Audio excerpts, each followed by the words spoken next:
Welcome to Daily Scripture Reading. I do not own the rights to this music. Deuteronomy chapter 21. This is the Amplified Version.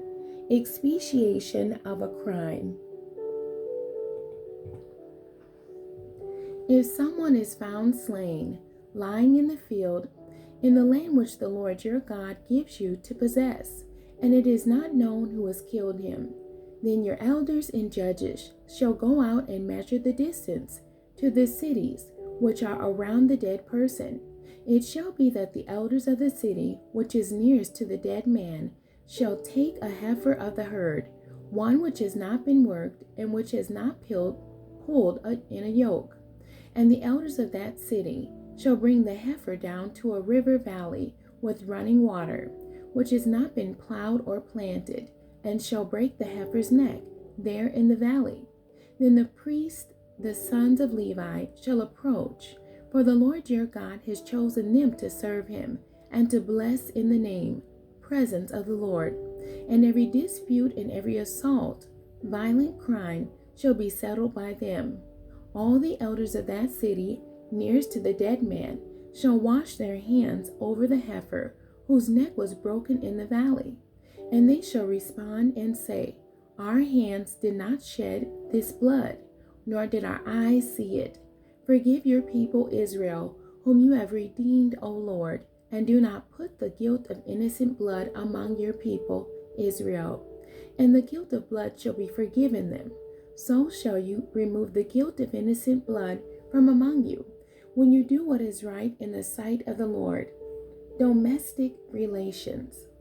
When you go out to battle against your enemies, and the Lord your God hands them over to you, and you lead them away captive, and you see a beautiful woman among the captives, and desire her, and would take her as your wife, then you shall bring her home to your house, and she shall shave her head, and trim her nails, in preparation for mourning.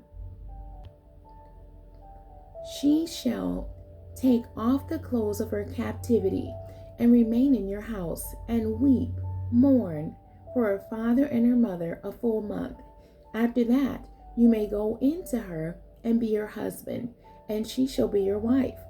But it shall be that if you have no delight and take no pleasure in her, then you shall let her go, wherever she wishes. You certainly shall not sell her for money. You shall not deal with her as a slave or mistreat her, because you have humbled her by forced marriage. If a man has two wives, one loved and the other unloved, and both the loved and the unloved have borne him sons, and the firstborn son belongs to the unloved wife, then on the day when he wills his possessions to his sons, he cannot treat the son of his loved wife as firstborn in place of the son of the unloved wife, the actual firstborn.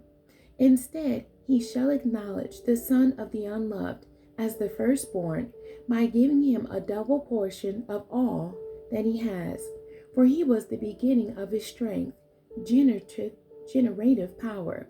To him belongs the right of the firstborn.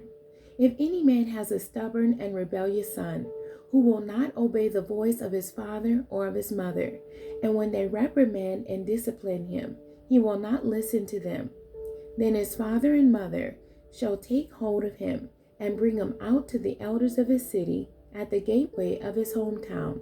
They shall say to the elders of his city, This son of ours is stubborn and rebellious. He will not obey us. He is a glutton and a drunkard. Then all the men of his city shall stone him to death. So you shall remove the evil from among you, and all Israel will hear of it and be afraid.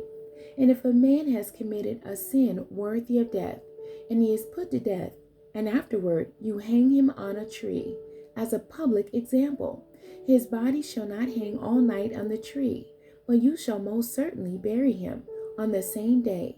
For he who is hanged is cursed by God, so that you do not defile your land, which the Lord your God gives you as an inheritance. The end. God bless you, and thank you for joining me today.